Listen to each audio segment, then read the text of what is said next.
வணக்கம். Welcome to Olipettagam. இந்த வீடியோவில் நம்ம என்ன கதை கேட்க போகிறோம்னா, தரையில் வாழும் மீன்கள் பார்ட் 2 கதையின் 5வது பகுதி. நம்ம சேனலை இது வரைக்கும் சப்ஸ்கிரைப் பண்ணாதவங்க சப்ஸ்கிரைப் பண்ணுங்கள். பக்கத்தில் இருக்கிற பெல் ஐகானை கிளிக் பண்ணி ஆன்கிற ஆப்ஷனை ப்ரெஸ் பண்ணுங்கள். ஸோ தட் நான் போடுற கதைகளை உடனுக்குடனே நீங்கள் கேட்கலாம். வாங்க கதைக்குள்ளே போகலாம். சாரதி வந்த சற்று நேரத்திற்கெல்லாம் தலையை வலிப்பது போல் தலையை பிடித்து கொண்டு முகத்தை சோகமாக வைத்து கொண்டேன். அம்மா அந்த சமயம் என்னை பார்த்த பார்வையை என்னால் ஆயுசுக்கும் மறக்க முடியாது. அம்மாவும் அப்பாவும் சாரதியை பல வருடங்கள் கழித்து வெளிநாட்டில் இருந்து திரும்பி வந்த மகன் போல் கொண்டாடினார்கள். அந்த அன்புக்கு கரைந்து போகாமல் சாரதியால் இருக்க முடியவில்லை. ஒரு வாரத்தில் சாரதியின் கோபம் போய்விட்டது. பழையபடி எங்கள் வீட்டுக்கு வந்து போய் கொண்டிருந்தான். அம்மாவின் இதயத்தில் இருந்து பெரிய பாரம் நீங்கியது. சாரதி விருந்துக்கு வந்த அன்று இரவே என்னை அழைத்து கடுமையாக எச்சரித்தாள். இதை பாரு மீனா, கவனமாக கேட்டுக்கொள். மறுபடியும் ஏதாவது வேண்டாத காரியத்தை செய்து பிரச்சனையை உண்டாக்கினாய் என்றால் சும்மா இருக்க மாட்டேன். சாரதியின் மதிப்பு உனக்கு என்ன தெரியும்? அவனை கொத்தி கொண்டு போவதற்கு 1000 பேர் கழுகு போல் காத்திருக்கிறார்கள். மிஸ்ஸஸ் ராமனுக்கு என்ன ஜாட்டியம் வந்ததோ என்னவோ. ஜட்ஜி மகள் சுனிதாவுடன் ஈசிக்கொண்டு ஊரை சுற்றி வருகிறாள். சாரதி என் பேச்சை மீறி போக மாட்டான் என்ற நம்பிக்கை எனக்கு இருந்தாலும் என் ஒருத்தியின் முயற்சி மட்டும் போராது. நீ சின்ன குழந்தை ஒன்றுமில்லை. கணவனாக வரப்போகிறவனின் மனதை உன் பக்கம் திருப்பிக் கொள்ளும் சாமர்த்தியம் உனக்கு இருக்க வேண்டும். புரிந்ததா என்று அதட்டினாள். புரிந்தது என்பது போல் தலையை அசைத்தேன். எனக்கு ஆத்திரம் பற்றி கொண்டு வந்தது. என்னை வேவு பார்க்க சொன்ன சாரதி நன்றாகத்தான் இருக்கிறான். வசவுகளை கேட்டுக்கொள்ள வேண்டிய தலையெழுத்து எனக்கு. சாரதி முன்னை போல் என்னிடம் சகஜமாக பழக முயற்சி செய்தாலும் அது வெறும் நடிப்புதான் என்று அவன் கண்களில் தென்பட்ட அதிருப்தியில் இருந்து புரிந்து கொண்டேன். அவனைப் போல் எனக்கு நடிக்க தெரியாது. அதனால் பற்று இல்லாதவள் போல் வெறுமையாக இருந்து வந்தேன். எங்களுக்கு நடுவில் ஓரளவுக்கு இருந்த நெருக்கம் கூட காணாமல் போய்விட்டது. அம்மாவோ கூடுமான வரையில் எங்களுக்கு தனிமை கிடைக்க வேண்டுமென்று தவியாய் தவித்தாள். அது எங்களுக்கு தர்ம சங்கடமாக இருந்தது. முன்பின் பழக்கம் இல்லாதவர்களைப் போல் என்ன பேசுவது என்று தெரியாமல் வினாடிகளை எண்ணிக்கொண்டிருப்போம். அம்மா கூடிய சீக்கிரத்தில் எங்களுடைய திருமணத்திற்கு முகூர்த்தம் வைத்துவிட வேண்டும் என்று அவசரப்பட்டு கொண்டிருந்தாள். ஆனால் ஜோசியரோ எங்கள் இருவரின் ஜாதகங்களுக்கு பொருத்தமாக 1 மாதத்திற்குள் முகூர்த்தம் இல்லை என்று சொல்லிவிட்டார். அம்மாவுக்கு ஜோதிடத்தில் நம்பிக்கை இல்லை என்றாலும் ஏனோ இந்த விஷயத்தில் பிடிவாதம் பிடிக்கவில்லை. சரி, நல்ல முகூர்த்தம் எப்போ இருக்கிறதோ பார்த்து சொல்லுங்கள் என்றாள். அடுத்த மாத கடைசியில் முகூர்த்தம் இருப்பதாக ஜோதிடர் தெரிவித்தார். அதற்கு முன்னால் நல்ல நாள் பார்த்து நிச்சயதார்த்தத்தை ஆடம்பரமாக நடத்த வேண்டும் என்று அம்மா முடிவு செய்தாள். சாரதி இல்லை என்றால் இந்த ஜென்மத்தில் எனக்கு திருமணம் நடக்காதோ என்பது போல் அம்மா காட்டும் இந்த பரபரப்பை தவிப்பை பார்த்தபோது எனக்கு வியப்பு எரிச்சல் இரண்டும் ஏற்பட்டன. நியாயமாக பார்க்க போனால் ஆஸ்தியும் அந்தஸ்தும் இருக்கும் எனக்காக சாரதிதான் தவம் கிடக்க வேண்டும். அம்மா என்னை தாழ்த்துவது போல் நடந்து கொள்வது எனக்கு பிடிக்கவில்லை. அன்று மதியம் அம்மா ரொம்ப நாட்கள் கழித்து கிளப்புக்கு சென்றாள். சமீப காலமாக அம்மா கிளப் விவகாரங்களை பெரும்பாலும் குறைத்து கொண்டு விட்டாள். கல்யாண காரியங்கள் இருப்பதால் தனக்கு ஒழியாது என்று தெளிவாக சொல்லிவிட்டாள். இதுவரையில் யாருமே நடத்தி இராத அளவுக்கு ஆடம்பரமாக அபூர்வமான நிகழ்ச்சியாக என் திருமணத்தை நடத்த வேண்டும் என்பது அம்மாவின் கனவு. இனி எங்கே எவ்வளவு பெரிய அளவில் திருமணம் நடந்தாலும் கிருஷ்ணவேணி அம்மாள் மகளின் திருமணத்திற்கு ஈடு இல்லை என்று எல்லோரும் நினைக்க வேண்டும். இதுதான் அம்மாவின் விருப்பம். தினமும் வீட்டில் திருமணத்தை பற்றிய பேச்சுதான் நடந்து கொண்டிருந்தது. அம்மா தனக்கு தெரிந்தவர்களிடம் விசாரித்து கொண்டிருந்தாள். எவ்வளவு செலவாகுமோ பட்ஜெட் போட்டு கொண்டிருந்தாள். அப்பா மட்டும் இன்னும் நாள் இருக்கிறதே, எதற்காக இவ்வளவு பரபரப்பு என்று சொல்லி கொண்டிருந்தார். அப்பாவுக்கு ஆடம்பரம் கொஞ்சம் கூட பிடிக்காது. நாம் இருவரும் ஏதோ முக்கியமான வேலை இருந்ததால் அம்மா கிளப்புக்கு கிளம்பி போனாள். நானும் ராஜியும் ஹாலில் அமர்ந்தபடி பேசிக் கொண்டிருந்தோம். நான் சினிமா பத்திரிகையை புரட்டி கொண்டிருந்தேன். ராஜேஸ்வரி ஸ்வெட்டர் பின்னி கொண்டிருந்தாள். திருமணம் நெருங்கி வருவதால் அதற்குள் முடிக்க வேண்டும் என்று நேரம் கிடைத்த போதெல்லாம் ஸ்வெட்டரை பின்னி கொண்டிருந்தாள். அண்ணி, அண்ணாவுக்கு கடிதம் எழுதி எவ்வளவு நாள் ஆச்சு? இன்னும் பதிலே வரவில்லை என்றாள் ராஜி. கிருஷ்ணன் இங்கே வந்த அன்றே ராஜியை விட்டு கடிதம் எழுத வைத்தேன். அதில் இங்கே தான் சௌக்கியமாக இருப்பதாகவும் தன்னுடைய திருமண பேச்சை இப்போதைக்கு எடுக்க வேண்டாம் என்று வேண்டுகோள் விடுப்பதாகவும் எழுதியிருந்தாள். நானும் கடிதம் எழுதி அதே கவரில் வைத்தேன். ஒரே 1 மாதம் அவகாசம் கொடுக்க சொல்லியும் அதற்குள் ராஜிக்கு என்னால் வரன் பார்க்க முடியவில்லை என்றால் அவளை மெலட்டூருக்கு அனுப்பி வைத்து விடுவதாக எழுதியிருந்தேன். அந்த கடிதம் கிருஷ்ணனுக்கு போய் சேர்ந்ததோ இல்லையோ தெரியாது. அவனிடமிருந்து எந்த பதிலும் இல்லை. வாசலில் கார் வந்து நின்ற சத்தம் கேட்டது. மாமி வந்துவிட்டாள் போலிருக்கு என்றாள் ராஜி. ஆனால் உள்ளே வந்த நபர் அம்மா இல்லை, சாரதி. அவனை பார்த்ததும் ராஜி சட்டென்று உள்ளன் கண்டை எடுத்துக்கொண்டு உள்ளே போக போனாள். நான் அவளுடைய புடவை தலைப்பை அழுத்தமாக பிடித்து கொண்டேன். அவள் விட சொல்வது போல் என் பக்கம் பார்த்தாள். நான் அவளை உட்கார சொல்லி கண்ணாலேயே ஜாடை காட்டினேன். ராஜி சங்கடப்பட்டு கொண்டே உட்கார்ந்து கொண்டாள். சாரதி எங்களுக்கு எதிரே இருந்த சோஃபாவில் உட்கார்ந்து கொண்டே ராஜியின் பக்கம் பார்த்து, ராஜேஸ்வரி, நீங்க கொஞ்சம் உள்ளே போறீங்களா? நான் மீனாவுடன் பேச வேண்டும் என்றான். ராஜி மிரண்டு விட்டவள் போல் தலையை அசைத்தாள். என் கையில் சிக்கியிருந்த புடவை தலைப்பை விடுவித்து கொண்டு 4:08 உள்ளே போய்விட்டாள். என் கன்னத்தில் சூடாக ரத்தம் பாய்ந்தது. ராஜியை இப்படி வலுக்கட்டாயமாக உள்ளே போக சொன்னதற்கு சாரதியின் மீது கோபம் வந்தது. சூடாக ஏதாவது பதில் சொல்லி இருப்பேன். ஆனால் அம்மாவின் எச்சரிக்கை நினைவுக்கு வந்ததால் லகான் போட்டது போல் நின்று விட்டேன். சீரியஸாக மடியில் இருந்த புத்தகத்தை புரட்டி கொண்டிருந்தேன். மீனா, உன்னிடம் ஒரு கேள்வியை கேட்கப் போகிறேன். எந்த தயக்கமும் இல்லாமல் பதில் சொல்லணும். என்னவென்பது போல் பார்த்தேன். சாரதி குரலை கனைத்து கொண்டான். அடுத்த வாரம் நமக்கு நிச்சயதார்த்தம் நடக்கப் போகிறது. இந்த திருமணத்திற்கு நீ மனப்பூர்வமாக சம்மதிக்கிறாயா? நான் பதில் பேசவில்லை. மீனா, நீ ஒன்றும் சின்ன குழந்தை இல்லை. விஷயத்தை நேராக சொல்லி விடுவது நம் இருவரின் எதிர்காலத்திற்கும் நல்லது. திருமணம் என்பது 1000 காலத்து பயிர். முதலில் உங்களுடைய அபிப்பிராயம் என்னவென்று சொல்லுங்கள். முதலில் கேள்வி கேட்டது நான், பதில் சொல்ல வேண்டியவள் நீ. உன் பதிலை கேட்ட பிறகு உனக்கு ஏதாவது சந்தேகங்கள் இருந்தால் கட்டாயம் தீர்த்து வைக்கிறேன். நாம் இருவரும் வருங்கால கணவன் மனைவி என்று இல்லாமல் வெறும் நண்பர்களாக இந்த நிமிடம் பேசிக்கொள்வோம். நான் ஒரு நிமிடம் யோசித்துவிட்டு பிறகு நிதானமான குரலில் சொன்னேன். நீங்கள் கேட்ட கேள்வி எனக்கு புரிகிறது. ஆனால் என்னால் தெளிவாக பதில் சொல்ல முடியவில்லை. ஏனென்றால் எதையும் நான் என் கண்ணோட்டத்தில் பார்க்க மாட்டேன். எதை பற்றியும் சொந்தமாக யோசித்து முடிவு செய்ய மாட்டேன். அம்மாவின் அபிப்பிராயத்தை என்னுடையதாக எடுத்துக்கொள்வேன். உங்கள் விஷயத்தில் மட்டும்தான் இப்படி என்று இல்லை. சின்ன வயதில் இருந்தே நான் இப்படித்தான். அம்மாவுக்கு எது நல்லது என்று படுமோ அதுதான் எனக்கும் நல்லது என்று தோன்றும். உதாரணமாக, நான் கட்டியிருக்கும் இந்த புடவையை எடுத்துக்கொள்ளுங்கள்.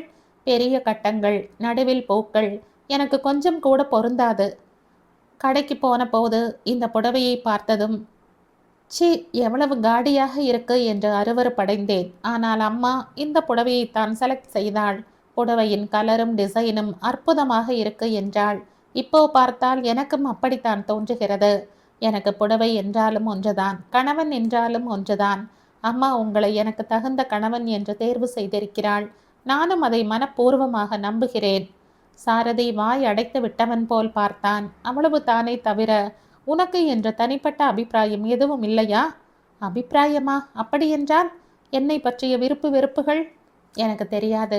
இருந்தாலும் புடவை நகை வாங்கும்போது முன்கூட்டியே யோசிக்கணும். அவை நமக்கு பொருந்துமா பொருந்தாதா என்று பார்க்கணும். திருமண விஷயத்தில் விருப்பு வெறுப்புகள் எதற்கு? சிறியவர்கள் நாம். நமக்கு இந்த விஷயத்தில் என்ன தெரியும்? பெரியவர்கள் சொத்து சுகத்தை பார்ப்பார்கள். எல்லாம் சரியாக இருந்தால் பொருத்தமாக இருக்கு என்று முடிவு செய்வார்கள். உண்டா இல்லையா சொல்லுங்கள். சாரதி பதில் சொல்லவில்லை. பெருமூச்சு விட்டான். நீங்க கேட்க வந்த முக்கியமான விஷயம் இதுதானா? ஆமாம், பலவீனமான குரலில் சொல்லிக்கொண்டே தலையை அசைத்தான்.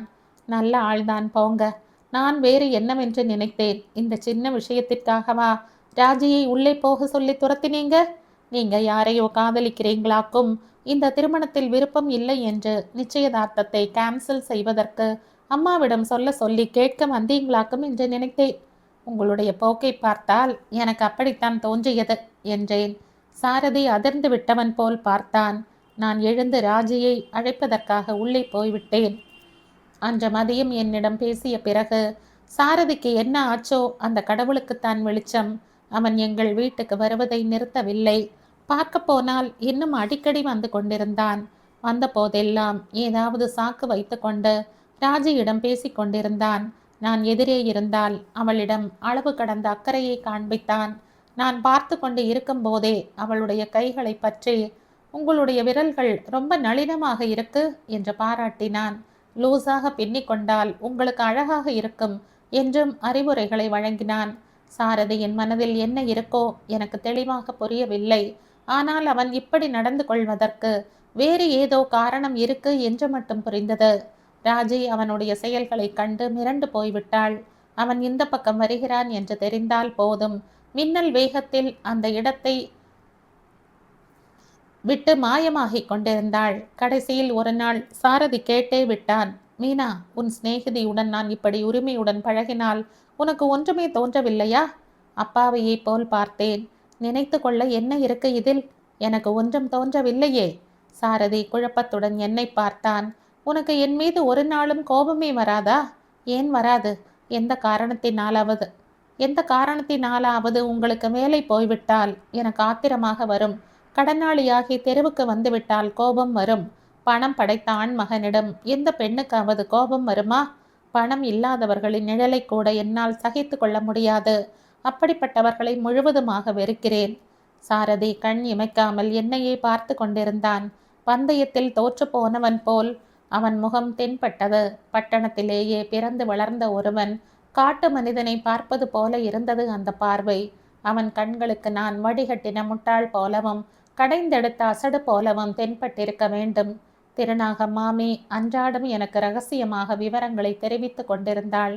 சாரதி, நாங்கள் வீட்டில் இல்லாத போது ராஜிக்கு ஃபோன் செய்து பேசுகிறான்.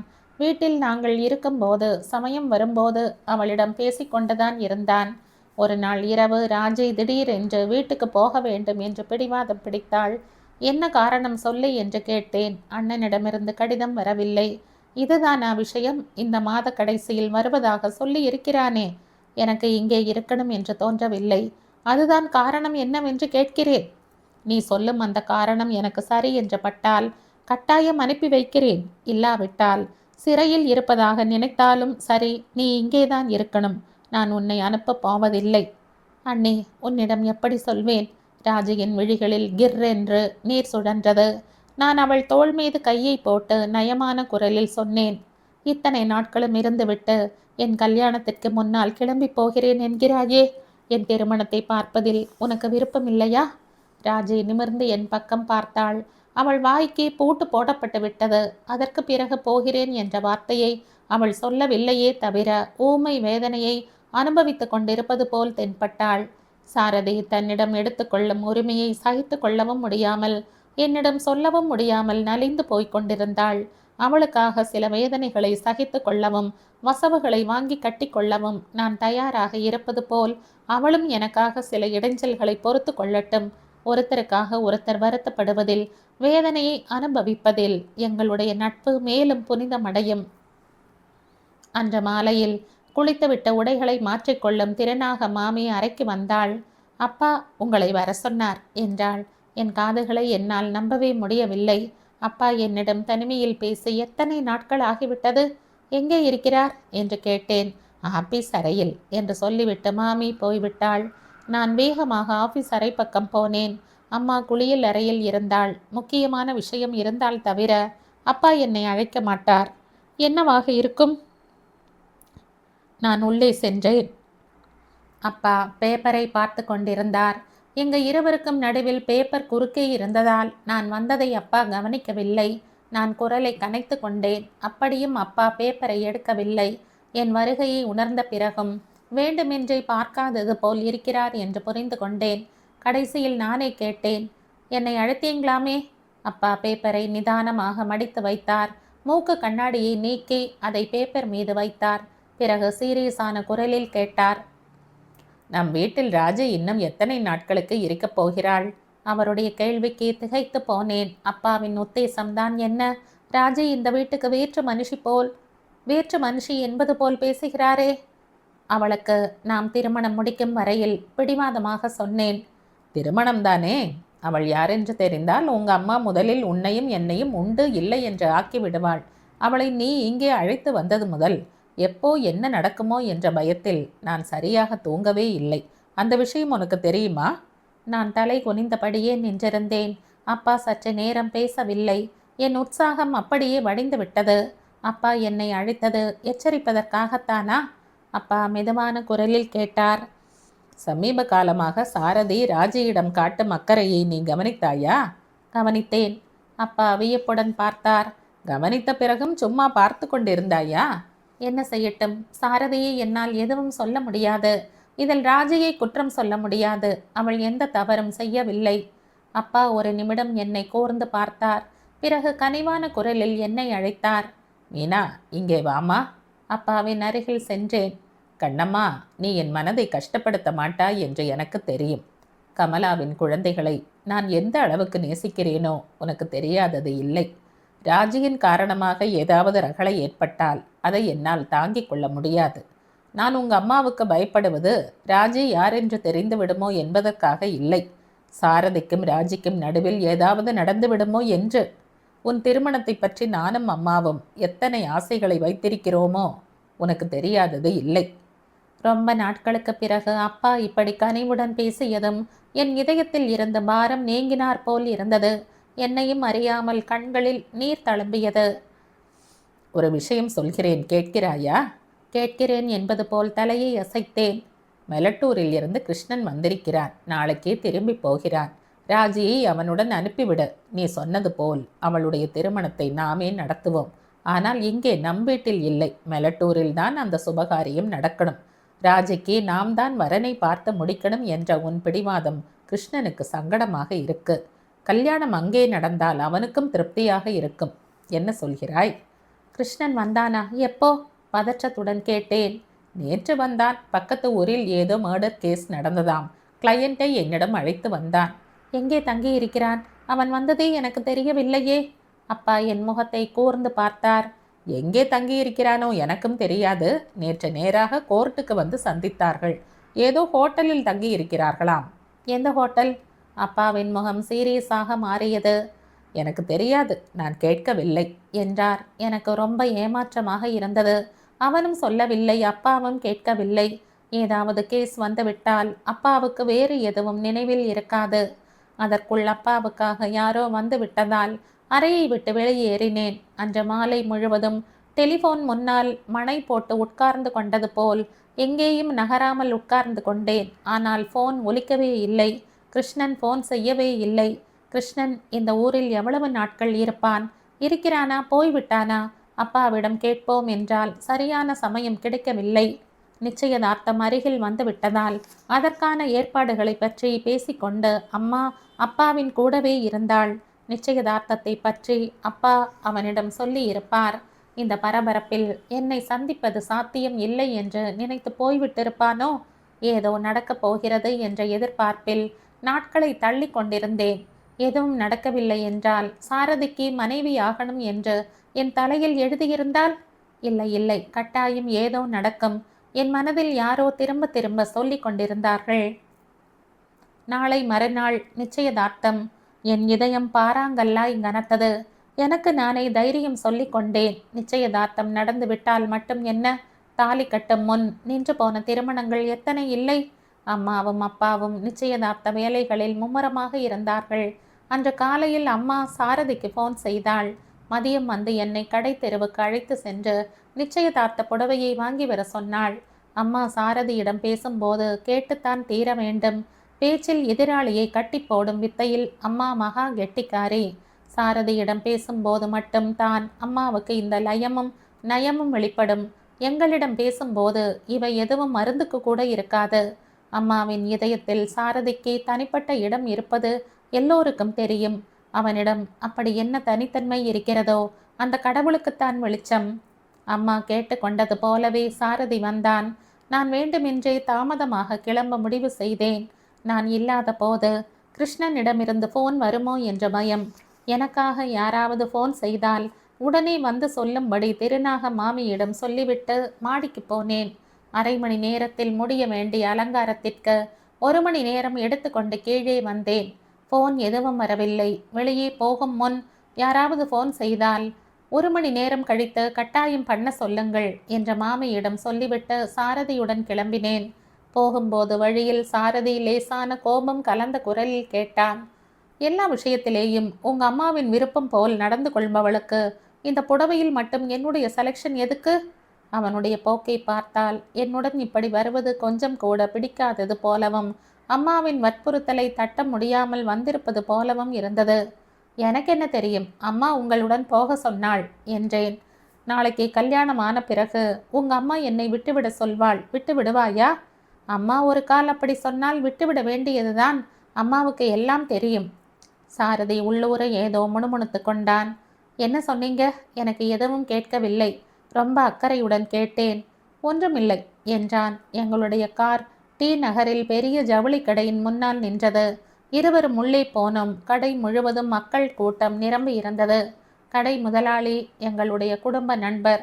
எங்களை பார்த்ததும் எழுந்து வரவேற்றார். கடையில் வேலை செய்பவர்கள் விதவிதமான புடவைகளை பிரித்து காட்டினார்கள். எந்த புடவையை பார்த்தாலும் முதலில் நன்றாக இருப்பது போல் தோன்றும். 2வது தடவை பார்க்கும்போது எதுவும் பிடிக்கவில்லை. கடைக்குள் நுழைந்து 1 மணி நேரம் ஆகிவிட்டது. சாரதி நன்றாக இருக்கு என்று சொன்னவற்றை நான் குறை சொன்னேன். எனக்கு பிடித்தவற்றை சாரதி மறுப்பு சொன்னான். கடைக்காரர்களுக்கு சலிப்பு ஏற்பட்டாலும் வெளியில் காட்டிக்கொள்ளாமல் மேலும் மேலும் புடவைகளை எடுத்து போட்டார்கள். கடைசியில் மயில் கழுத்து கலர் புடவையை செலக்ட் செய்தேன். சலிப்படைந்த நிலையில் இருந்த சாரதி உடனே சரி என்று சொல்லிவிட்டான். எனக்கு தெரியும், அம்மாவுக்கு இந்த கலர் கொஞ்சம் கூட பிடிக்காது. ஒரு தடவை அப்பா ஆசைப்பட்டு எனக்கு பாவாடை துணியை இந்த கலரில் வாங்கி வந்த போது ஒன்றாக நன்றாக இல்லை என்று அம்மா அதை வேலைக்காரியிடம் கொடுத்து விட்டாள். அந்த கலர் தனக்கு எந்த அளவுக்கு பிடிக்காதோ 1 மணி நேரம் லெக்சர் கொடுத்தாள். இப்போ சாரதி செலக்ட் செய்தான் என்றால் நிச்சயம் மறுப்பு சொல்ல மாட்டாள். அவ்வளவு வெறுப்பும் எங்கே போய்விட்டது என்று அம்மாவிடம் கேட்டுவிட வேண்டும். அதுதான் என் உத்தேசம். புடவையை வாங்கி கொண்டோம். சாரதி பணம் கொடுப்பதற்காக கவுண்டர் பக்கம் போனான். நான் வெளியே வரும்போது அப்பொழுதுதான் உள்ளே நுழைந்து கொண்டிருந்த ஒரு நபரின் மீது என் பார்வை விழுந்தது. அவன் என்னை பார்க்கவில்லை, வேறு பக்கம் போய் கொண்டிருந்தான். ஒரே எட்டில் அவனை நெருங்கி போய் கையை பிடித்து கொண்டேன். திடுக்கிட்டவன் போல் திரும்பிய கிருஷ்ணன் என்னை பார்த்ததும் திகைப்பில் ஆழ்ந்தான். அவன் முகத்தில் பிரமிப்பும் வியப்பும் கலந்து தென்பட்டன. நீயா? எவ்வளவு அதிர்ஷ்டம் என்றான். பலே திருடன் நீ! வந்து 3 நாட்களாகியும் என்னை சந்திக்கணும் என்று உனக்கு தோன்றவில்லையா? குறைந்தபட்சம் ஒரு ஃபோன் கூட செய்யவில்லை. அவன் நெற்றி புருவம் முடிச்சேறியது. நன்றாக இருக்கு உன் குற்றச்சாட்டு. மாமாவிடம் ஃபோன் நம்பர் கொடுத்து உன்னை பேச சொல்லி நான் தான் உன்னுடைய ஃபோன் காலுக்காக காத்து கொண்டிருந்தேன். இந்த முறை நான் நெற்றியை சுளித்தேன். அப்பாவிடம் சொல்லி இருந்தானா? அப்பா எதுவும் தெரியாதது போல் சும்மா இருந்தாரே. பார்த்து பார்த்து சலிப்படைந்து இனி உன்னிடமிருந்து ஃபோன் வரப்போவதில்லை என்று முடிவு செய்தேன். சும்மா பொழுது போகாமல் குழந்தைகளுக்கு ட்ரெஸ் வாங்குவோம் என்று கிளம்பினேன். ராஜியும் நானும் எழுதிய கடிதம் கிடைத்ததா? கிடைத்தது. அதற்குள் சாரதி அங்கே வந்தான். யாரு என்று கேட்டான். அவன் குரல் தீட்சண்யமாக இருந்தது. இவன் இவன் நான் கிருஷ்ணன். தடுமாறினேன். சிறுவயது நண்பர்கள். எந்த தடுமாற்றமும் இல்லாமல் கிருஷ்ணன் சொன்னான். இவர் மிஸ்டர் சாரதி. முறுவலுடன் தன்னைத்தானே அறிமுகப்படுத்தி கொண்டு கையை நீட்டினான். சாரதி விருப்பம் இல்லாமலேயே அந்த கையை பற்றி குலுக்கினான்.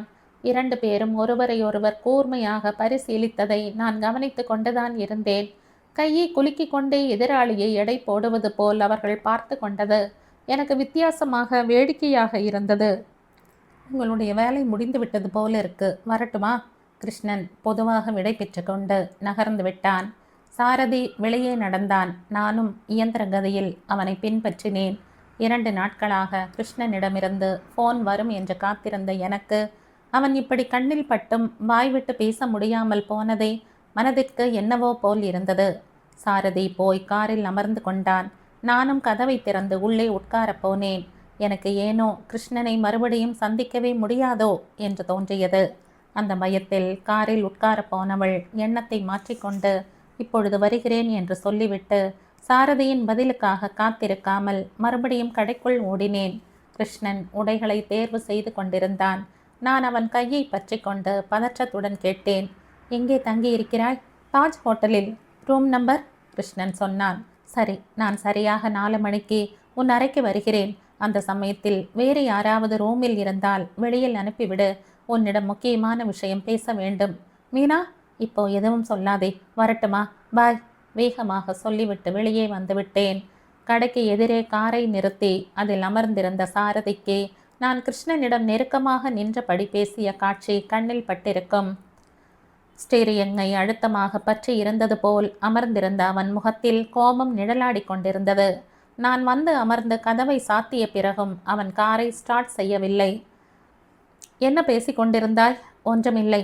யார் அவன்? சொன்னேனே, கிருஷ்ணன் என்று. எனக்கு போக்கு காட்டுவதற்காக சொல்லப்பட்ட பதில் அது. அதை கூட புரிந்து கொள்ள முடியாத முட்டாள் என்று நினைத்து விட்டாயா? பின்னால் இருந்த கார் ஒன்று வந்து நின்றது. எங்களுடைய கார் குறுக்கே இருந்ததால் ஹாரனை அடித்தார்கள். சாரதி காரை ஸ்டார்ட் செய்தான். ஆக்சிலேட்டரை வேகமாக அழுத்தினான். போலும் விடுபட்ட அம்பு போல் கார் வேகமாக பறந்தது. அன்று வழியில் எந்த விபத்தும் நடக்காமல் போனது எங்க இருவரின் அதிர்ஷ்டம்தான் என்று சொல்ல வேண்டும். கார் நேராக எங்கள் வீட்டுக்கு போகாமல் சாரதியின் வீட்டு வாசல் முன் நின்றது. சாரதி காரை நிறுத்திவிட்டு சீரியஸாக சொன்னான், மீனா, உன்னிடம் முக்கியமான விஷயம் பேசணும். இறங்கி உள்ளே வா. சங்கடத்துடன் பார்த்தேன். நான் அவசரமாக வீட்டுக்கு போகணும். நீங்க கேட்க நினைப்பதை இங்கேயே கேட்டுவிடலாமே. இங்கே உட்கார்ந்து பேசுவது நன்றாக இருக்காது. நீ இறங்கி உள்ளே வரவில்லை என்றால் உங்க அம்மாவிடம் இப்பொழுதே உன் சிறு வயது நண்பனை பற்றி சொல்லி அவனுக்கும் உனக்கும் எந்த விதமான அறிமுகமோ அந்த நட்பு எதுவரையில் என்றோ தெரிந்து கொள்கிறேன். அவனுடைய மிரட்டலுக்கு எனக்கு ஆத்திரம் பற்றி கொண்டு வந்தது. அவன் கேட்க போகும் முக்கியமான விஷயம் எனக்கு தெரியாமல் இல்லை. இங்கே காரில் கேட்டாலும் வீட்டில் உட்கார்ந்து கேட்டாலும் நான் சொல்லப்போகும் பதில் ஒன்றுதான். காரை விட்டு இறங்கினேன். முன்னால் சாரதியும் அவனை தொடர்ந்தபடி நானும் அவனுடைய டிராயிங் ரூமில் காலடி எடுத்து வைத்தோம். உள்ளே நுழைந்ததும் 2 பேரும் ஒரே சமயத்தில் நின்று விட்டோம். ஹால் சோஃபாவில் தலை குனிந்தபடி ராஜேஸ்வரி அமர்ந்திருந்தாள். சாரதியை பார்த்ததும் விருட்டென்று எழுந்து நின்ற ராஜேஸ்வரி அவனுக்கு பின்னால் வந்த என்னை பார்த்ததும் திடுக்கிட்டாள். அவள் கண்கள் பயத்தினால் படபடத்தன. முகம் வெளிரி போய்விட்டது. ராஜேஸ்வரி, நீயா? சாரதி வியப்படைந்தவன் போல் பார்த்தான். நான் எதற்காக வந்தேன் என்றால் ராஜேஸ்வரியால் வார்த்தையை முடிக்க முடியவில்லை. குரல் நடுங்கியது. ஒரு நிமிஷம் யார் என்ன பேசுவது என்று தெரியாதது போல் நின்று கொண்டிருந்தோம். கடைசியில் சாரதி தானே சொன்னான், உட்காரு. சமீப காலத்தில் எனக்கு ஞாபக மறதி அதிகமாகிவிட்டது. உன்னை இங்கே வர சொன்ன விஷயத்தையே மறந்து போய்விட்டேன் என்று சொல்லிக்கொண்டே என் பக்கம் திரும்பினான். மீனா, ராஜியை இங்கே வர சொல்லி நான் தான் அழைத்தேன். அவள் ரொம்ப அழகாக எம்ப்ராய்டரி செய்வாள் இல்லையா? புதிதாக கர்ட்டன்கள் வாங்கி எம்ப்ராய்டரி செய்து தர சொல்லி கேட்டுக்கொண்டேன். எந்த கலர் வாங்கினால் நன்றாக இருக்குமோ வந்து பார்த்து சொல்ல சொன்னேன் என்றான். அப்படியா என்பது போல் பார்த்தேன். ராஜேஸ்வரி உட்காரவில்லை. நான் அப்புறமாக வருகிறேன் என்றாள். அவள் முகத்தை பார்த்தால் நினைவு தப்பி கீழே விழுந்து விடுவாள் போல் இருந்தது. அதற்குள் வெளியில் இருந்து மிஸ்டர் சாரதி என்ற குரல் கேட்டது. சாரதி வெளியே சென்றான். நான் ராஜையை எதுவும் கேட்கவில்லை. ஆனால் அவள் பயந்து விட்டவள் போல், அண்ணி, உனக்கு புண்ணியம் ஆகட்டும். என்னை உடனே வீட்டுக்கு அழைத்து போ. எனக்கு தலையை சுற்றி கொண்டு வருகிறது என்றாள். என்ன ஆச்சு ராஜி? ஆதரவுடன் அவளுடைய கையை பற்றி கொண்டேன். அதற்குள் சாரதி உள்ளே வந்தான். எனக்கு ஆஃபீஸ்காரங்க வந்திருக்காங்க. 10 நிமிடங்கள் 2 பேரும் உள்ளே உட்கார்ந்திருக்க முடியுமா என்றான். என்றேன். ராஜேஸ்வரி கர்ட்டனுக்காக துணியை செலக்ட் செய்து தருவதாக சொன்னாள் என்றான். அப்புறமாக வருவாள். மாலையில் கட்டாயம் வரணும். ராஜேஸ்வரி, வருவாய் இல்லையா? கட்டாயம் என்ற வார்த்தையை அவள் உச்சரித்த விதத்தில் வேறு ஏதோ அர்த்தம் இருப்பது போல் தோன்றியது. வருகிறேன் என்பது போல் ராஜே தலையை அசைத்தாள். மீனா, மாலையில் ராஜேஸ்வரியை கட்டாயம் அனுப்பி வை. இல்லாவிட்டால் நானே உங்க அம்மாவிடம் பேச வேண்டியிருக்கும். சாரதி திரும்ப திரும்ப சொன்னான். அவன் முகத்தில் பதற்றம் வெளிப்பட்டது. என்னிடம் முக்கியமாக பேசணும் என்ற விஷயத்தையே மறந்துவிட்டான் போலும். ராஜையும் நானும் வெளியே வந்தோம். சாரதியின் காரை டிரைவ் செய்வது எனக்கு பழக்கம்தான். காரில் வரும்போது ராஜி கை குட்டையில் பத்திரமாக மடித்து வைக்கப்பட்ட கடிதத்தை எடுத்து என் பக்கத்தில் வைத்தாள். அண்ணி, சற்று முன் நீங்க கடை தெருவுக்கு போகும் முன் நீ புடவையை மாற்றிக்கொள்ள மாடிக்கு போயிருந்த போது சாரதி என்னை அழைத்து வலுக்கட்டாயமாக இந்த கடிதத்தை என் கையில் திணித்தான். நீ அதை படித்தால் நான் சாரதியின் வீட்டுக்கு எதற்காக போனேன் என்று உனக்கே புரியும் என்றாள். போக்குவரத்து அதிகமாக இல்லாத சாலையில் காரை ஒரு ஓரமாக நிறுத்திவிட்டு கடிதத்தை எடுத்து படித்தேன். பிரியமுள்ள ராஜேஸ்வரிக்கு, ஒரு வாரமாக இரவு பகல் நன்றாக யோசித்துவிட்டு பிறகு இந்த கடிதத்தை எழுதுகிறேன். முழுவதுமாக படிக்க வேண்டும் என்று கேட்டுக்கொள்கிறேன். மீனாவை என் மனைவியாக அடைய வேண்டும் என்ற ஒரு காலத்தில் நான் ஆர்வம் காட்டியது உண்மைதான். மீனாவின் அழகு, ஐஸ்வர்யம், முக்கியமாக அவளுடைய அம்மாவின் தனித்தன்மை என்னை பலமாக ஈர்த்தன.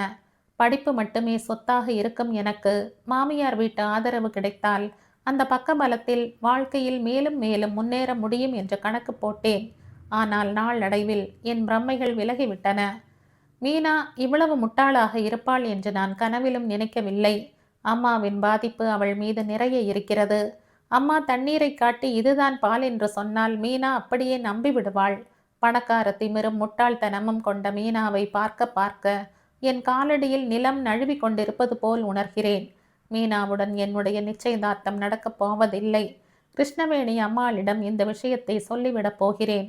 அவர்கள் இதை எப்படி எடுத்துக்கொள்வார்களோ எனக்கு நன்றாகவே தெரியும்.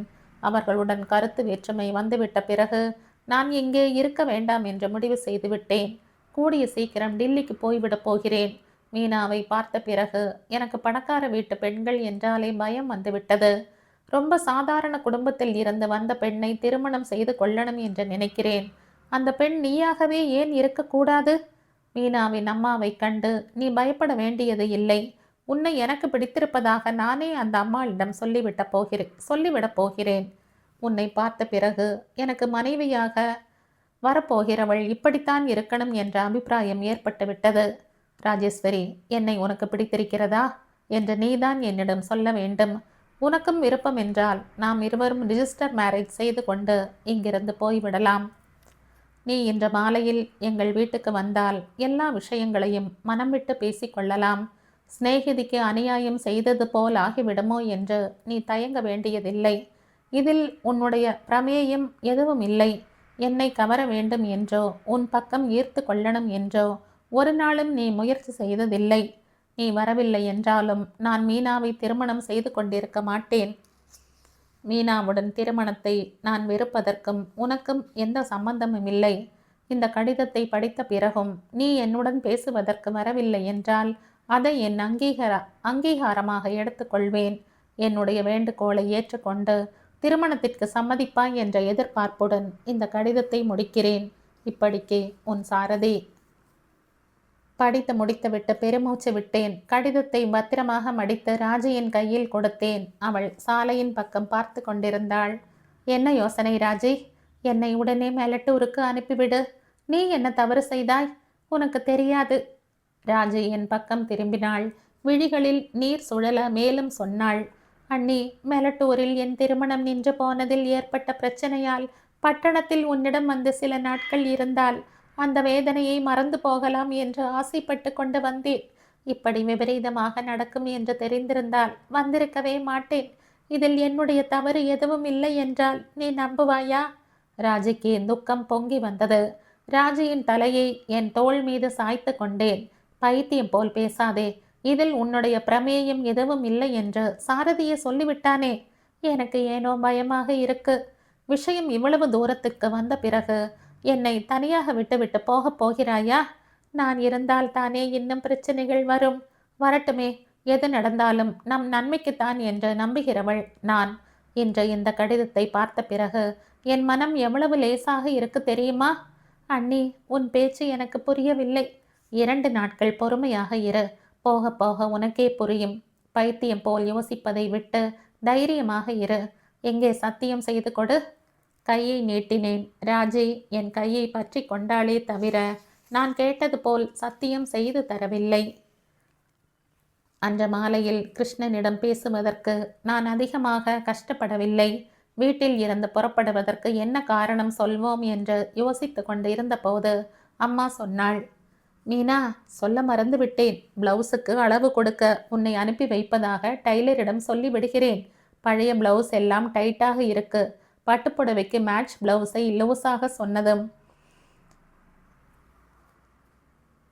லூஸாக சொன்னதும் என் மனம் துள்ளி குதித்தது. தேடப்போன மூலிகை காலில் தட்டுப்பட்டு விட்டது போல் சந்தோஷமாக இருந்தது. சரி மம்மி, அடக்கமான குரலில் பதில் சொன்னேன். சமீப காலத்தில் நான் கொஞ்சம் மறுத்து விட்டது உண்மைதான்.